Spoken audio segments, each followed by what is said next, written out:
Hello మా welcome to YouTube channel movie sites. ఇందాకే ఒక సినిమా ప్రీమియర్ చూసి వచ్చాను. సినిమా పేరు వచ్చేసి కాంత.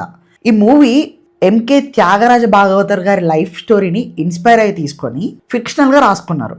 సో ఈ మూవీ ప్లాట్ ఏంటి అని అంటే, శాంత అనే మూవీ స్టార్ట్ అయ్యి అది కాంతాలా ఎలా మారింది, అసలు అది సినిమా రిలీజ్ అయ్యేంత వరకు ఏమేం జరిగినాయి అనేది ఆ మూవీ రిలీజ్ చుట్టే తిరుగుతూ ఉంటుంది. అది movie plot. No coming to the performances, మన డీక్యూ గారు, మన తర్వాత భాగ్యశ్రీ బోర్సే గారు, సముద్రఖని గారు అండ్ మన రానా గారు, వీళ్ళందరూ చాలా డీటెయిల్డ్ గా వాళ్ళు చాలా ఇన్వాల్వ్ అయిపోయి ఉన్న క్యారెక్టర్స్ ఇవి. వీళ్ళు తప్ప మనకి మూవీలో ఎవరు కనిపించారు. ముఖ్యంగా మనం భాగ్యశ్రీ బోర్సే గారి పర్ఫార్మెన్స్ గురించి మాట్లాడుకుందాం. ముందు తన ప్రీవియస్ మూవీస్ తో అన్నిట్లో చూసి ఎంత మంది అయితే తనని ట్రోల్ చేశారో ఆర్ ఎల్స్ ఇలా చేసింది అలా చేసింది అని అన్నారో, వాళ్ళందరూ ఇప్పుడు వచ్చి తన క్యారెక్టర్ చాలా బాగుంది, తను చాలా బాగా యాక్ట్ చేసిందని ప్రతి ఒక్కరూ చెప్తారు.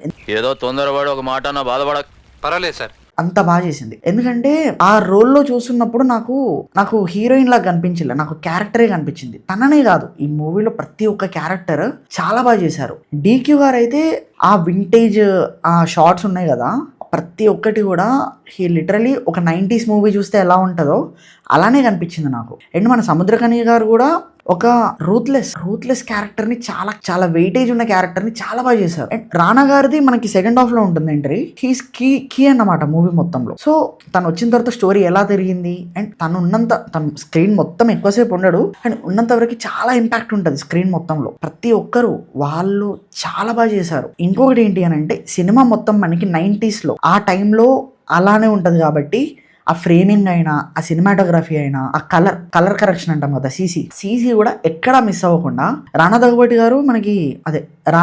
గారు ఒక ఇంటర్వ్యూలో చెప్పారు, వింటేజ్ ఫీల్ రావడం కోసం మేము మాయాబజార్ ఆ టైంలో యూజ్ చేసిన కెమెరాస్ మళ్ళీ యూజ్ చేసాము అని చెప్పారు. సినిమాలో మనకు ఆ ఫ్రేమింగ్ కనిపిస్తుంటే సేమ్ అదే కనిపించింది నాకు. అండ్ సినిమా మొత్తంలో నాకు ఎక్కువ నచ్చిన సీన్స్ ఏమున్నాయనంటే, షూటింగ్ జరిగే సీన్స్ ఉంటాయి కదా, వన్ మోర్ టేక్ అని వస్తుంటే చాలా నచ్చింది నాకు. ఎలా అంటే ఒక హారర్ ఫిలిం చూస్తున్న ఫీల్ ఉంటుంది మీకు, కానీ అదొక క్రైమ్ థ్రిల్లర్ లాగా కన్వర్ట్ అయిపోతుంది ఆటోమేటిక్గా. I'm not giving any spoilers. And background music by Jakes Bejoy చాలా బాగా ఇచ్చాడు. కొన్ని సీన్స్ లో అయితే you will check to the seat అనమాట, అలా ఉండిపోతారు. అండ్ మనకి మ్యూజిక్ కూడా చాలా బాగుంది. మ్యూజిక్ బై జాను చాతు చాలా బాగా ఇచ్చారు. మ్యూజిక్ మన తెలుగులో అయితే కాదు, అసలు సినిమానే మన తెలుగు కాదు అనుకోండి. చాలా బాగుంది మూవీ. ఓవరాల్ గా నాకు ఎలా అనిపించిందో చెప్పాలి అని అంటే, స్టోరీ చాలా సింపుల్ స్టోరీ.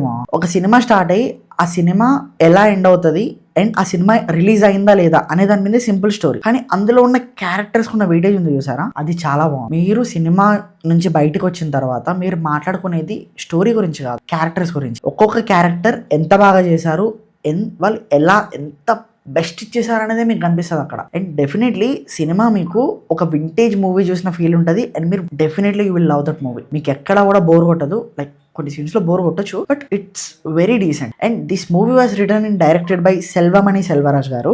సెల్వరాజ్ అంటే తెలిసిందే కదా, చాలా డీటెయిలింగ్ గా చాలా బాగా తీస్తారనమాట మూవీ. కావాలంటే మీరు తన ప్రీవియస్ వర్క్ చూడండి, మీకు చాలా బాగా నచ్చుతుంది. ఇంకోటి ఏంటి అని అంటే, ప్రొడ్యూస్డ్ బై డీక్యూ గారు అండ్ రానా దగ్గుబాటి గారు. సినిమాలో యాక్ట్ చేసిన వాళ్ళే ఈ సినిమా ప్రొడ్యూస్ చేసి. ఎక్కువ బజ్ లేదు ఈ మూవీకి యాక్చువల్లీ చెప్పాలంటే. ఏ బజ్ లేకుండా, ఎక్కువ హంగామా చేయకుండా ఎందుకు రిలీజ్ చేసానో నాకు ఇంకా తెలియదు, but hope it have a good talk and long run అవ్వాలి అని అనుకుంటున్నా. ఎందుకంటే చాలా బాగుంది మూవీ. అందుకే నేను చాలా తొందరగా చేస్తున్నా రివ్యూ. ఇది యాక్చువల్లీ రిలీజ్ అయిన రోజు పడాలి, కానీ ముందే వేద్దామని చెప్పి ట్రై చేస్తున్నాం. అందుకే ఇంత తొందరగా రివ్యూ రికార్డ్ చేస్తున్నా. సో ఇలాంటి రివ్యూస్, సజెషన్స్ అండ్ అప్డేట్స్ ఇంకా కావాలి అనుకుంటే మన ఛానల్ ని సబ్స్క్రైబ్ చేసుకోండి అండ్ ఆ నోటిఫికేషన్ కూడా కొంచెం ఆన్ లో పెట్టి. Thank you and we'll see another video. Bye.